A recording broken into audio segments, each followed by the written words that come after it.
Hey everybody, what is going on? I hope you guys are all doing well, and welcome to another tutorial video. In this video, I'm going to be showing you guys how you can edit the header of your Squarespace site. So let's get right into it. As you can see, currently I am on the site that I have made as a test for a store tutorial, and I'll be editing the header, which is pretty much this top segment of my site over here. Now, to edit this, what you need to do once you're on your site editor page, just click on edit in the top left, and for some reason this has frozen on me. Let me just refresh the page. It should fix itself right after I do.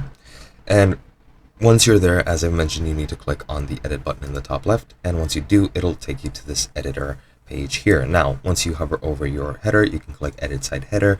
And here you can edit the items on your header. You can add or remove the cart icon and modify it by clicking the pencil. As you can see, you can add the cart if you want. You can choose the style. I'll just choose this one as an example to change it. You can modify the icon size, which goes up to 40 pixels. You can select a border if you want, just like this. It can be an outline or it can be solid, like so. And you can edit it like that. You can also edit your social links if you want, just like this. You can make them visible or not visible. You can change the links if you want. And you can click here to edit them and add or remove them if you want.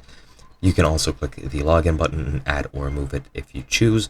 And then you can also click the navigation, click the pencil, and then drag them in the correct order that you want. For example, I want my contact to be the first, footer links to be the last, WhatsApp to be the second. Let's choose it like that. Schedule in the middle, test block, and as you can see, it changes the order at the top right here. You can also change and style the site logo. You can add a logo image if you want. You can change the title, and you can choose the mobile logo image if you want to have two differing logos. And yeah, that is basically all you need to do. Hope you guys enjoyed, and I'll be seeing you guys in another video.